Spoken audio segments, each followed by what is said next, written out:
guys, welcome back to Colorado Living. I'm Nicole Baker. Today we're going to be talking about the differences in buying and renting when you're moving to Colorado and all the things in between. If that's something that you're interested in, go ahead and keep on watching. But before we get started, I have to let you guys know I am a licensed realtor here in this beautiful state. So if you're interested in knowing what the best path for you and your family would be, go ahead and reach out. My number's popping up below.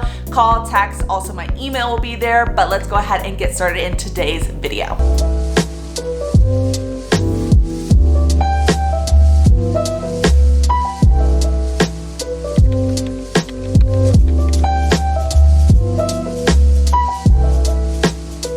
Okay, first thing we're gonna go deep into is interest rates, something that everyone is probably talking about whenever they're thinking about making the move and purchasing a home right now. Yes, interest rates have gone up a little bit since, last year or even 6 months ago. Since probably about the beginning of the year, we've seen a little bit of an increase in interest rates. And I know a lot of people are making it seem a little bit scarier than it really is. So I just want to break it down exactly what the difference is and what you can expect over the next year when it comes to interest rates. So interest rates about 6 months ago to a year ago were probably mid twos to threes. And now we're looking about mid fours to fives. And that is still not a bad interest rate, guys. When I was talking to some clients about moving and the interest rates and stuff like that, they were telling me how they have no problem with the interest rates just because whenever they first moved here, I think they said the interest rate was 12%. I think we as buyers, myself included, have gotten very used to these low interest rates because it was basically free money for the last 2 years. And yes, the interest rates have gone up, but it hasn't made that massive of a difference in your payment. If anything, and we'll kind of go into, this last year on what that looked like and how now is even better of a time to buy for a lot of people, is going to be last year people were paying $60,000, $100,000. I've even seen over $100,000 paid in cash above their down payment on a house just to get their offer accepted.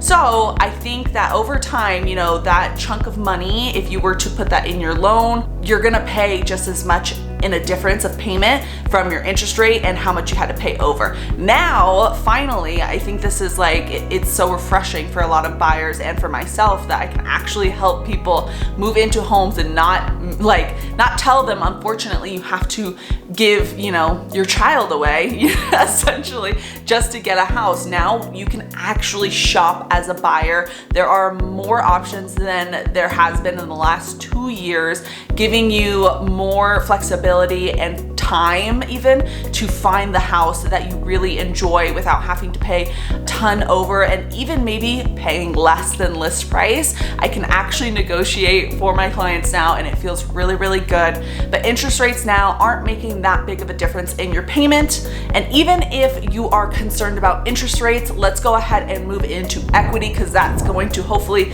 debunk and make you feel a lot more comfortable about the interest rates.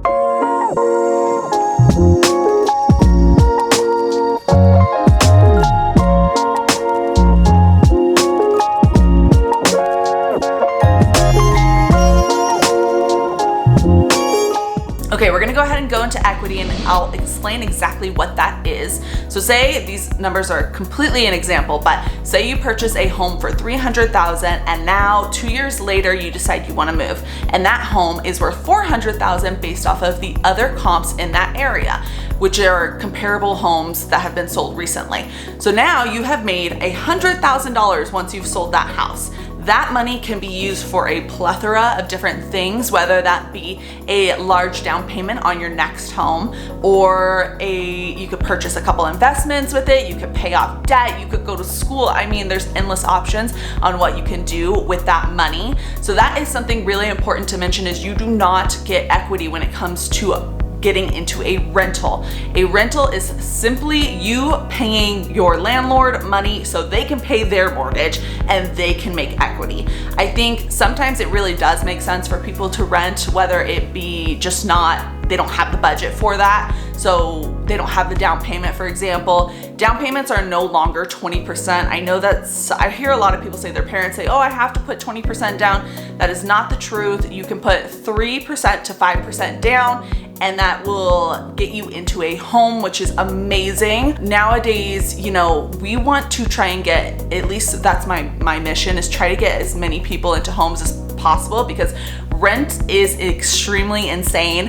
And especially in this market, when rental prices are going up every year, and sometimes they're increasing $500, you know, from, say this is just a made up number again, so your rent was $1,000 and now it's $1,500. That's a huge gap, and unfortunately that is things that are happening these days.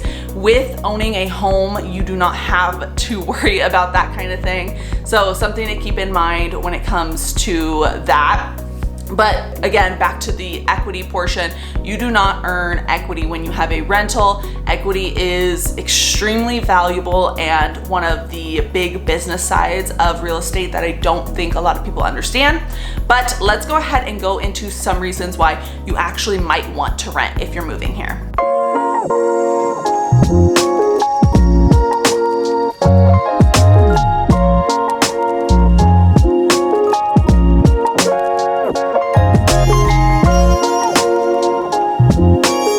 Renting is a really good option for people that don't have their down payment saved, and or they have absolutely never been here and they've never moved states. I can understand where you're coming from when you say you don't know what area you want to live in, and that's kind of where I come into play in the videos that I make for you guys, and also the chats that we have when you guys text, call, email me. I go over exactly what neighborhoods I think are best for you, and I can go way more into detail on those neighborhoods, and you guys can ask me questions about those neighborhoods. But sometimes we still just don't feel comfortable. Something that you can do, rather than renting for, say, a year where the prices are going to continue to increase, like I mentioned before, you can do a short-term rental. So there's a couple different options when it comes to short-term rentals, whether that be Airbnb. You can do Airbnb for a month or two. It's a little bit more expensive than rent, but again, you're going to make tons more in equity if you do this option. And or you can do for apartments. Some apartments do offer 3 to 6 month leases, and even then, you know, sometimes that will give you a little bit more time to get familiar with the area, and you can kind of go over exactly what cities you like, whether, you know, I understand it's definitely hard to never have been here and make this move. In my opinion, I'm always thinking business-wise, I would definitely purchase before I moved here. I think that visiting a couple times and or doing something like a virtual tour, I offer virtual tours to a lot of you guys and you love it.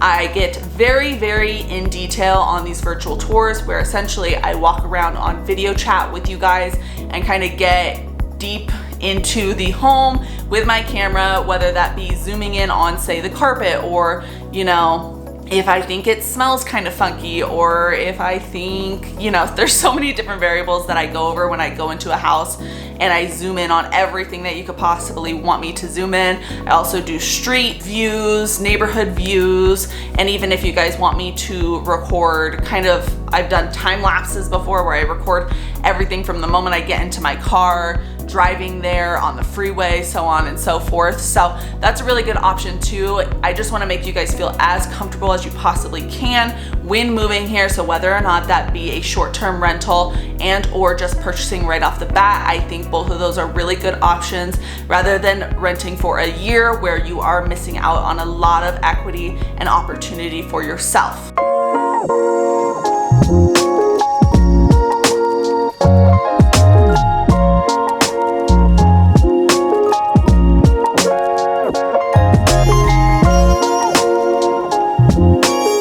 Okay, so hopefully you guys enjoyed today's video, and I was able to go over a couple different reasons on exactly why you would rather rent than buy, or buy than rent. But I know every single variable is different for every single family, and I can definitely go more into detail with you guys in our Zoom chats. It's hard to give you guys, these are all blanket statements, right? So I understand that every family has a little bit of a different situation, and we can run through variables of that, whether you do decide to rent or buy, I can help you guys through that process no matter what. So go ahead and reach out to me. My number's popping up right here. I love helping you guys. I understand the process of relocating. I understand it's extremely stressful and difficult, but I would love to help you guys and walk you through the process in the least stressful way I can possibly do.